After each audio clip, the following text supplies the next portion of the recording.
Would you mind introducing? I feel really bad. Your name's on the screen, and I feel really bad because I'm outing you as Jacqueline. Would you mind introducing yourself, please? No problem. I'd be happy to. And thank you for this opportunity to speak with you about a topic I'm very passionate about.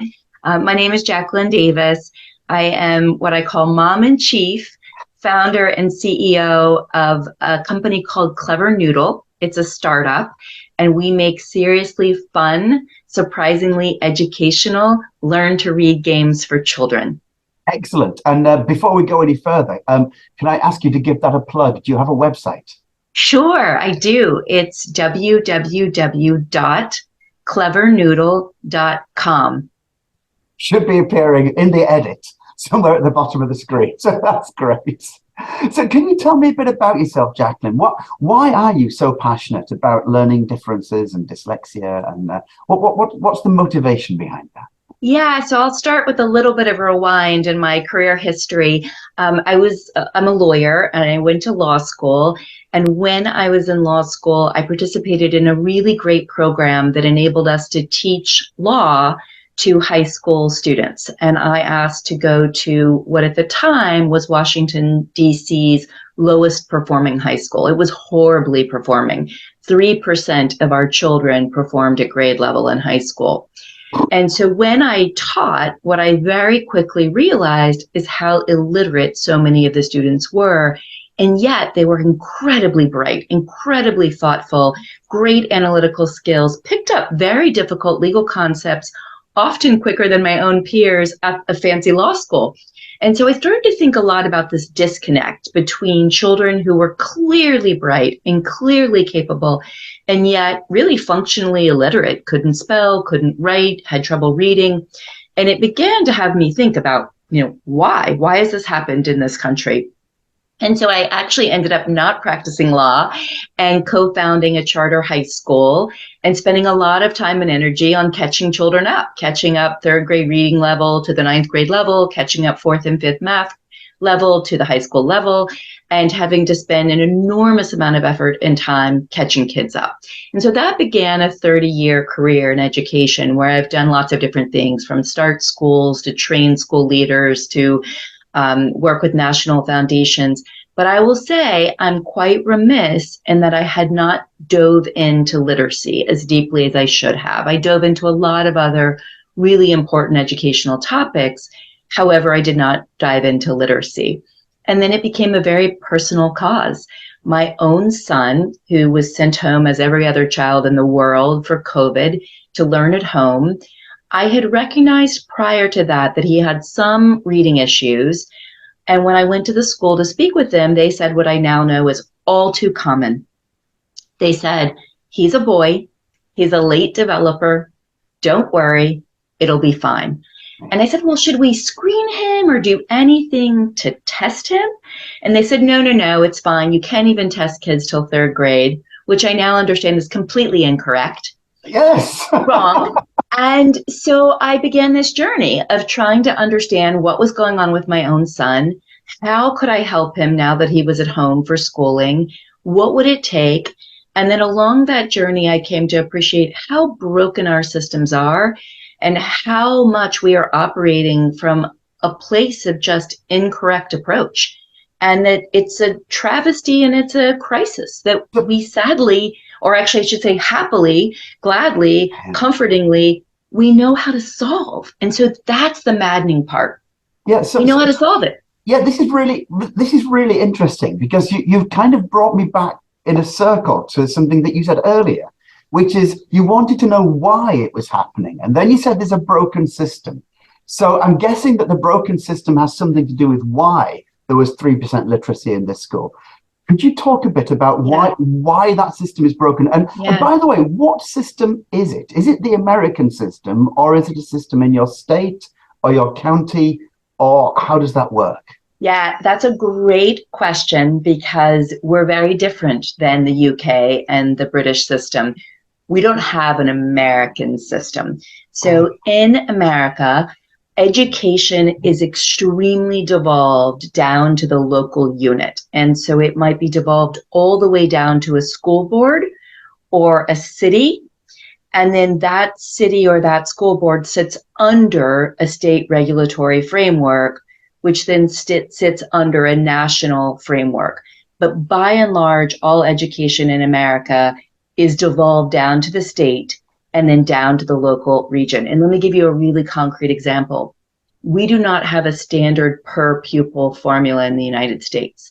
In California, for example, the per pupil year-long funding is roughly $4,000 per child. Yeah. In New Jersey, it is roughly $14,000 per child. Oh. So there is an enormous dichotomy in what some states have per child, Yeah. or what some other states have. And sometimes it's all the way down to the local level. So in Texas, which is highly localized, you'll have one district where children are getting $14,000 per head, right? So $14,000 per child, in a district literally 20 minutes away where they're getting $3,000 per child. And so there's vast discrepancy and vast, what I would say, inequity in educational funding. Is that because different, I mean, in England, we call them local authorities. Is that because different sort of local councils or local mayors have different amounts of money to spend? And why would they have different money? Yes. So they have. So a lot of our American education is actually based on the tax structure and the tax accumulation of a region. So if you have a very wealthy region where there's either industry that produces very high tax, or there is a higher income community where there's higher taxing, then what you have is a higher tax base, a more robust tax base. And so when you're dividing the pie up between your roads and your schools, there's more money to divide up, and you can have more money per school. So hang on, just a second. What you're telling me is that the middle class areas with the successful families are going to get more money than the working class areas with the deprived families. That's exactly right. So I'll give you even more of a concrete example. Yeah. I grew up in a small town in Texas, and we were a middle class town, but we had some of the largest refineries in the world. And so our tax base was extremely high because we had these big refineries and they paid a ton in taxes. So our school board had a tremendous amount of money at their disposal to put into our schools and to pay our teachers. We had excellent schools in this middle class small town. 2 towns over, that also a similar middle class town, no industry like the refineries, had about half of what we had per child.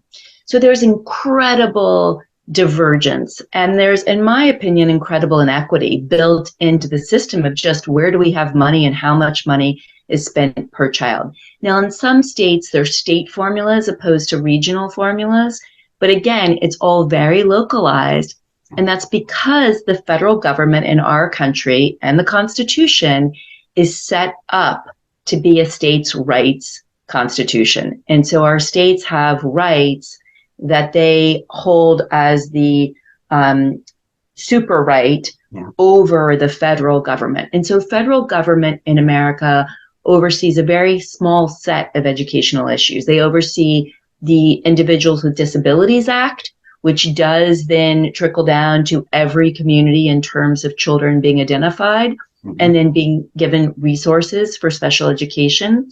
But even with that, there's a lot of variability and a lot of latitude. So what you get, I'm guessing, is that the towns with most money have more for education, and the people are educated to a higher level, so they get better jobs, so they generate more money. Whereas the deprived towns, and we could say, for instance, you could also say, for instance, the towns where you get more African Americans or where you get more Hispanic people, they're going to generate less money. So they're going to put less money into their economy to generate less tax. So they're going to be lower educated, and the rich will get richer and the poor will get poorer. That's exactly my argument, is that our system is structurally set up to create inequity. It is structurally baked in because we spend much many fewer dollars on our children who are lower income in lower income communities.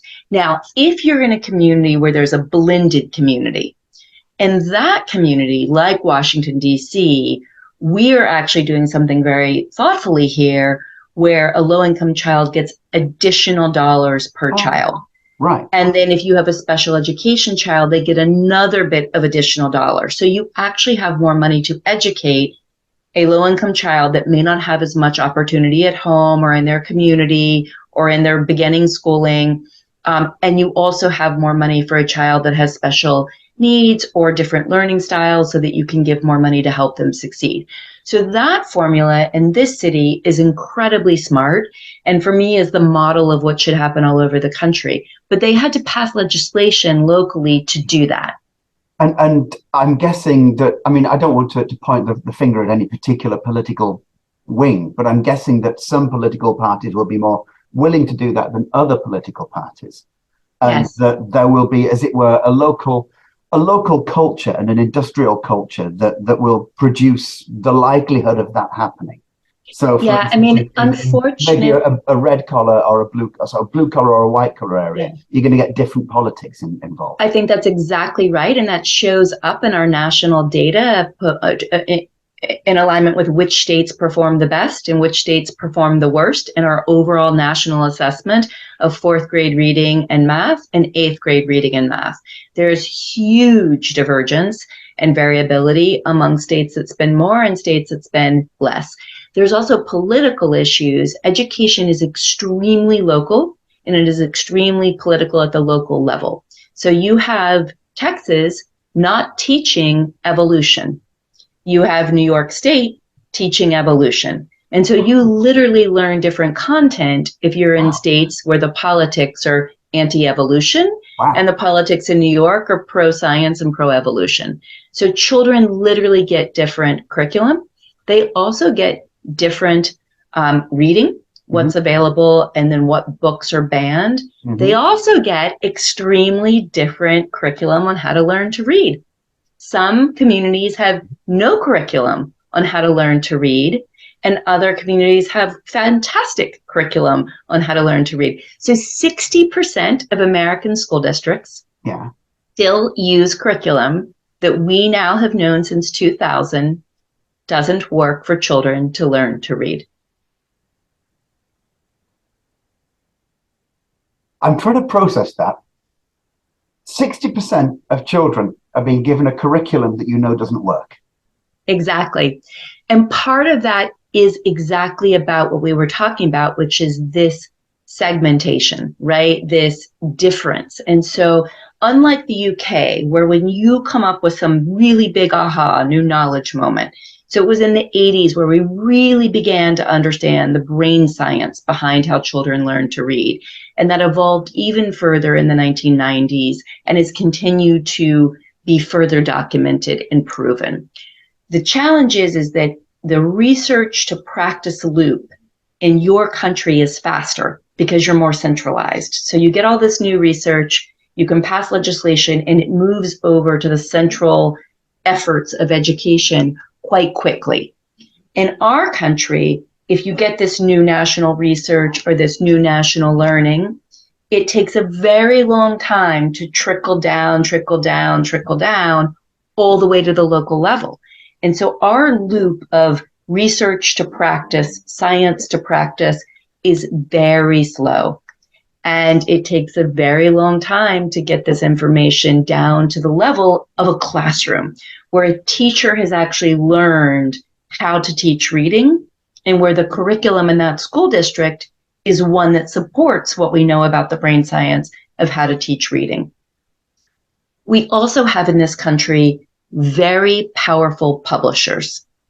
And so certain publishers have been publishing curriculums that are not successful, that we know don't work, but it's a capitalist effort here. And the further they can get the curriculums out, the more they can pitch them, the more they have a sales force to work on adoption by school districts, the more proliferation there is of programs that we know don't work. And so it's a very, very difficult process to change. Yeah. The other big problem we have is that our institutions, our higher ed institutions that train teachers on how to teach, and they go through to get a degree in teaching or even a master's degree in teaching, the majority of them do not teach elementary school teachers how to teach reading.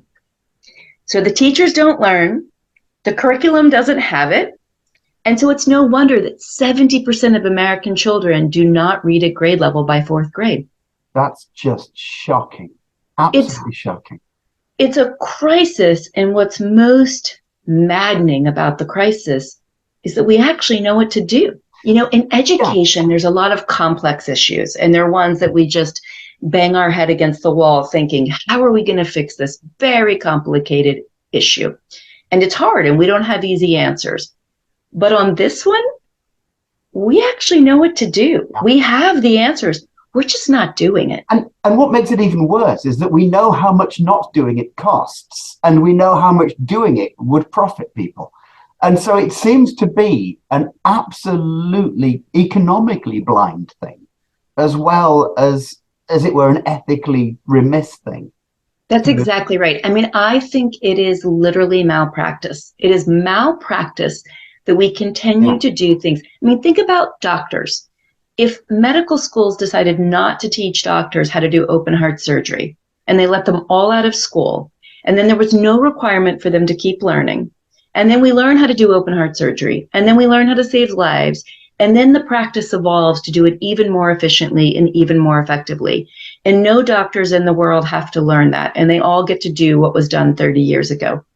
No one would tolerate that, right? Yeah. And it's really akin. I mean, not having children learn the most fundamental skill of learning to read is kind of life-threatening, right? It means you're not going to get a good life. You're not going to get a good job. You're not going to have the same opportunity as a child who learns how to read. And so there's a built-in inequity that happens from the time we're in third grade. Yeah, quite literally, it is life-threatening, because there's a something that we know about called health literacy. And health literacy is the ability to essentially read, understand, comprehend health advice. And we know that, for instance, people with dyslexia have got low health literacy, and the life expectancy of people with low health literacy is lower, and significantly lower, actually. It's like 20 something years lower than people with higher health literacy. Well, there's a couple other things too. So first of all, dyslexia is very poorly understood in this country. People do not really understand dyslexia. By and large, they think it's the flipping of your letters. They don't understand that it's not that at all. Around a page or something, Even our own pediatrician for our son, who I think is a wonderful pediatrician and knows a lot about ADHD and knows a lot about spectrum and knows about all kinds of other health issues. She's quite skilled, knows nothing about dyslexia. And so I asked her, for resources and support, and she said to me, honestly, I don't know anything about dyslexia. So as I learned more, I brought more and more knowledge to her to share with other patients. But the other thing that is so stunning in this country is that we know about 20% of American children are dyslexic. And we know that we're underdiagnosing, we know that we're under-supporting, that we're doing what we know doesn't work to help them. But that's 20%. So then why is it that 70% of our children don't read at grade level by fourth grade? You can't account for the dyslexia being the only factor. There's no way. That's 50% more children that don't read at grade level, and they're not dyslexic. Yeah. Our son happens to be dyslexic, and he was not diagnosed for, unfortunately, the 3 years he should have been diagnosed. We got him diagnosed externally from the school system. We moved him to a science of reading school. Right. And in 2 years, they closed his gap from 1.8 years behind to being on grade level by fourth grade. Right. So this is a really important point. I mean, first of all, let me just express how pleased I am. But second, I don't know how much it might cost somebody to do that. Is there a cost involved? And if there is a cost involved, can we also then refer back to the social and economic inequities of the schooling system? So what sort of costs might be involved in getting your dyslexic child to learn? 100% yes on both those questions. And that is one of the reasons I'm so on fire about this issue. So when I talked to the special education department of our school system, and I said to them, why won't you give my child services? Why? And they said, he has to be 2 years behind before he qualifies for services. And I said, so what's going to happen? He's just going to stay the 1.8 years behind in perpetuity? I said, and what's worse is the kids that can read will read more. And the kids that can't read will read less. Yes. And you're going to get a widening of that gap. So not only will my child start with 1.8 grade levels behind, he's going to grow to 2 and 2.5 and 3. And then you're going to provide the services when it's that late. So what we had to do, and so I said to the special ed department, this is criminal that you're not willing to give my child support. And they said, well, we do a great job by children in general. And I said, the data in this city shows that only 8% of children total who have a special ed identification read at grade level. You call that great? I call that criminal treatment of children. So to your earlier question, yes, it is both unbelievably costly, and it is something that continues to cause disparity and inequity. So when I finally couldn't get the support I wanted from the school system and I couldn't get him tested, I went out and got an independent neuropsych. Well, first of all, in COVID, that took me months to get because no one was seeing children. No one. It was backlogged. So it took me 9 months to get a neuropsych evaluation. So for 9 months, my kid was getting no services. Now, I knew something was going on, so I was doing a lot more for him. But most families don't have 30 years of education training and teacher training and principal training to be able to help their child. And I really didn't know either. I was calling friends to get help, and I was reading books to figure out how to help my child. So I was able to do a bit more than the average parent. 9 months of waiting for a neuropsych. $4,000 to pay for a neuropsych that my insurance company, my health insurance, did not pay back.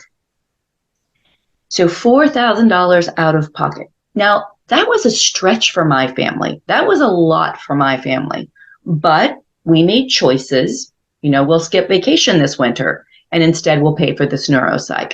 But we could still do it. Yeah. Most families cannot do that. Then, when the school district still would not accept the neuropsych and still would not provide the services that the neuropsych outlined that my dyslexic child needed and a child with ADHD, they still would not give me that. I refused to sign the document that said he was dyslexic and ADHD, but no services were going to be provided except one small one that didn't matter and wouldn't help. And I said, well, if you're not going to provide any of the things the neuropsych says, then I'm going to put my kid in another school. And so we had to pull him out and put him in an independent school that is based entirely on the science of reading. So now we pay independent school tuition or private school tuition. And on top of that, they thankfully provided 2 years of unbelievable support on his reading. The reading specialist met with him 3 times a week, one-on-one for 30 minutes. And that closed his gap. That got him from being 1.8 years behind to being on grade level. But even with that, he still has gaps in his foundation. And as he moves now into the 4th grade, and then he'll go into the 5th grade, and writing is becoming more demanding, and reading is becoming more demanding, he needs more support. And so now we pay, in addition to the independent private school tuition, which is really difficult for my family, we now pay for tutoring 3 times a week. My husband said to me last month, I don't understand what's going on with our family budget. We have never been in a position where each month we cannot meet our bills, and each month we have to go dig into savings to cover the cost. What is going on? And I said to him, let's sit down and look at our son's independent school tuition, and let's look at the amount of tutoring he's getting. And that cost alone is what has changed our entire family budget. And now we draw upon savings each year to be able to provide these services. Now, again, we're extraordinarily fortunate that we can do that, but we're still having to draw on savings. And so we don't save now. May I ask, how old is he? He's 9. He's 9. So you're going to be drawing on these savings for another 8 years, 9 years, something like that? Yes, I mean, he will definitely have to stay in an independent science of reading school until we could, and maybe not ever, get him into a public school that is aligned to the science of reading. We are fortunate that the public schools in our city are going through a massive transformation to the science of reading. And so my hope is that in a few years, enough the schools will be doing it that we could put him into a public school, and then we wouldn't have that incredible cost. I also hope, with the very deep commitment we're making to the tutoring now, that the foundational base will be strong enough that he won't need to have ongoing tutoring for the next 9 to 10 years. The tutoring team says that in 2 or so years, he should be at a place where he won't need this kind of intensive tutoring. So we're making early investments that we hope pay off and that we hope go off our budget, because it's going to be really difficult for us if we have to. And again, most families can't even do this. Most families can't even begin to address this. And so our public systems have to be designed and frankly redesigned and overhauled to meet all learning styles and learning differences. Or we'll never have better data. We will forever have this data. You know, we have this big debate going on right now, which is like, do we just build back to where we were before COVID and just let's go back to there? And I say, no, let's not go back to there. Let's blow up everything because it's already basically been blown up, and let's reconstruct it and redesign it more equitably and more effectively so that we don't have 70% of our children unable to read at grade level in 4th grade. And we talk about the life cost on health, the life cost on literacy, the life cost on the economics for that family, and frankly for our whole country, because we're being denied brilliant talent that can't participate in the economy because they can't read. But on top of that, over 80% of the children in our juvenile justice system have reading issues. So think about the cost of housing a child in the juvenile justice system and putting them into a penal system where they're punished versus an education system, which is much cheaper because we don't have to house them, educate them well, educate them effectively, tutor them if you need, because even that is less money than a prison system.